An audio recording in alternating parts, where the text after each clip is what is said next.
இருக்கேன், எனக்கு எதுவும் பிரச்சனை இல்லை ஹெல்த்தில். பட் என் ஹஸ்பண்ட் வந்து ஸ்டில் இன்னும் கொஞ்சம் ரெக்கவரிங் மோடில் தான் இருக்கார். கோல்டு வந்து ரொம்ப அதிகமாக இருக்குது.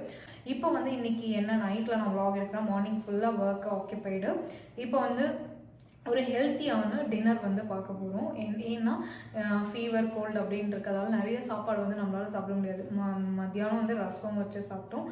இப்போ வந்து ஒரு ஹெல்த்தியான ஒரு தோசை தான் பார்க்க போகிறோம். இந்த தோசையில் வந்து நம்மளுக்கு ப்ரோட்டீன் நிறைய இருக்குது. ஸோ அந்த தோசை எப்படி செய்வது அப்படின்றத பார்க்கலாம். ரொம்ப நாளைக்கு அப்புறமா ஒரு ரெசிபி வீடியோ போடுறேன். இதுவுமே நான் ஒரு யூடியூப் பார்த்து தான் லேர்ன் பண்ணிக்கிட்டேன். பட் ஃபர்ஸ்ட் டைம் இதை வந்து செஞ்சு சாப்பிட்டேன், சூப்பராக இருந்தது. இப்போ செகண்ட் டைம் அதை ட்ரை பண்ணுறேன்.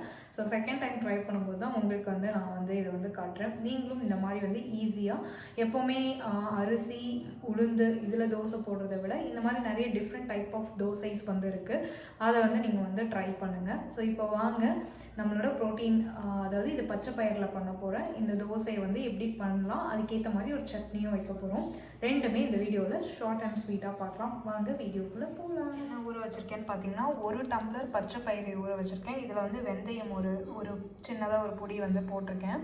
வெந்தயமும் இதுவும் வந்து 4 hours பிஃபோரே வந்து நம்ம இதை வந்து ஊற வச்சிடணும். இதை வந்து நான் ஆஃப்டர்நூனே ஊற வச்சுட்டு, ஏன்னா நான் டிசைட் பண்ணிட்டேன் எனக்கு இது தான் பண்ண போகிறோன்னு.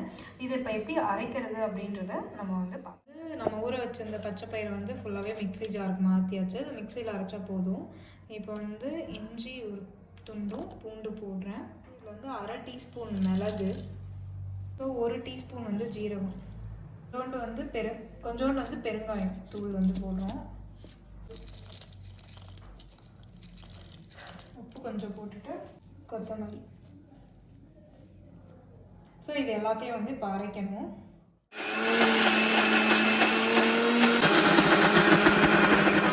மாவை அரைச்சிட்டோம். இதில் வந்து இப்போ 2 முட்டை ஆட் பண்ணணும். ஸோ இது வந்து 1 முட்டை,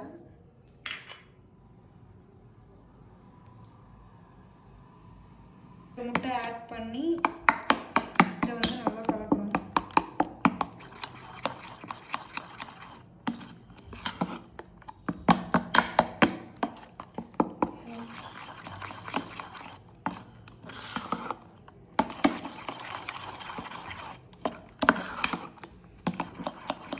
நல்லா கலந்துட்டோம். மாவு வந்து இந்த பதத்துக்கு இருக்கணும், நல்லா தோசை ஊற்றுற அளவு. ஸோ இப்போ வந்து இதை ஒரு 10 நிமிஷத்துக்கு வந்து அப்படியே மூடி போட்டு ஒரு 10 நிமிஷத்துக்கு வச்சு இருக்கட்டும். இது வந்து நம்ம வந்து நம்மளோட மாவு வந்து கலக்கி வச்சுட்டோம். இப்போ வந்து இது கூட தொட்டு சாப்பிட்றதுக்கான சட்னியும் வந்து நம்ம ரெடி பண்ணிடலாம். தேவையான சட்னி வந்து பண்ணிடலாம். இல்லை 2 பெரிய வெங்காயம் வந்து கட் பண்ணி வச்சுருக்கேன். இதில் வந்து 3 அந்த காஞ்ச மிளகாய் சேர்க்குறேன். காரம் அதிகமானவங்க நல்லா நிறைய சேர்த்துக்குவாங்க. நான் காரம் இது வந்து நீங்களாவே பண்றீங்களா? இல்லை, நான் யூடியூப் பார்த்து தான் பண்ணுறேன். செகண்ட் டைம் நாட்டு சக்கரை போட்டுக்கலாம். அது என்னது இனிக்கிறதுக்காண்டியா? நல்லா இருக்குமா சொல்லியிருந்தாங்க, யூடியூப்ல சொல்லியிருந்தாங்க. ஐயா மக்களே பாருங்க, உனக்கு செஞ்சு கொடுக்குறேன்லப்பா. அப்புறம் கொத்தமல்லி தேவையான அளவு வந்து உப்பு போடணும். ஏன்னா உப்பு இல்லாத பண்டம் குப்பையில் எண்ணுவாங்க. அதுக்கேற்ற மாதிரி உப்பு கொஞ்சம் போடுங்க. அவ்வளோதான். இப்ப டப்புன்னு மறந்துடாவ, நான் தான் ஞாபகப்படுத்தி விட்டேன். இந்த சட்னில வந்து முக்கியமான விஷயம் என்னன்னு பாத்தீங்கன்னா தண்ணி ஊற்றக்கூடாது அக்கா சொல்றாவு. சரி பாப்போம் என்ன ஏறாங்க. ஜாரு வேற மக்கர் பண்ணும். வாவும்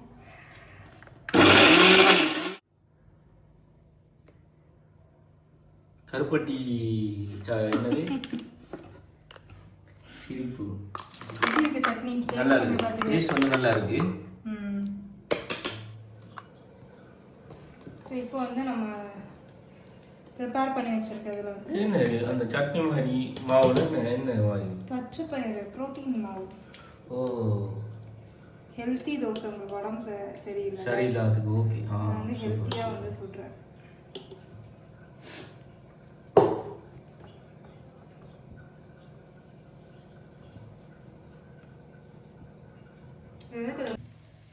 பார்த்தீங்கன்னா முருகலா வருதா, திருப்பி போட்டிருக்க கல்லில் வந்து சூடு ஏற மாட்டேதுன்னு. அவ்வளோதான்.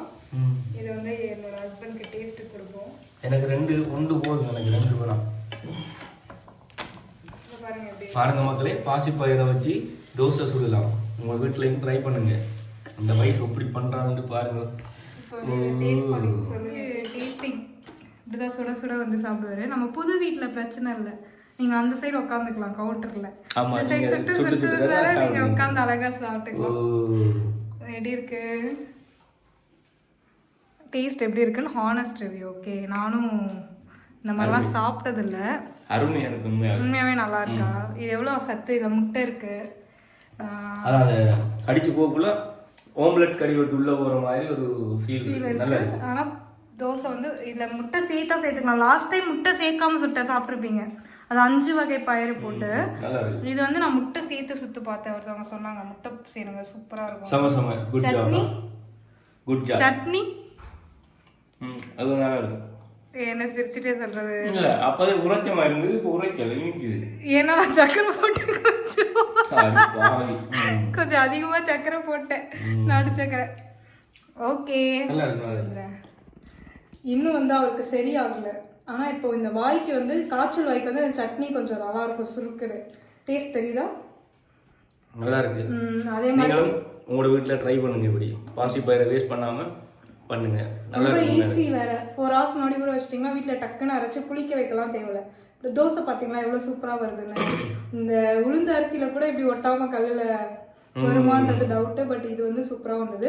சூப்பரா இருக்கு. ஸோ சின்ன ஒரு vlog டின்னர், எங்களோட டின்னர் இன்னைக்கு இதுதான். ஸோ நாங்களும் வந்து சாப்பிட்டு தூக்க போகிறோம். நீங்கள் உங்கள் வீட்டில் என்னென்ன டின்னர் வந்து டிஃப்ரெண்ட்டாக பண்ணுவீங்கன்ற ரெசிபி சொல்லுங்கள், நானும் ட்ரை பண்ணி பார்க்குறேன். கண்டிப்பாக இந்த வீடியோ பிடிச்சிருந்தா லைக் பண்ணுங்கள், ஷேர் பண்ணுங்கள், ஃபாலோ பண்ணுங்கள். ஓகே மக்களே, பாய். ஓகே மக்களே, பாய். நெக்ஸ்ட் வீடியோவில் மீட் பண்ணுறோம். பாய்.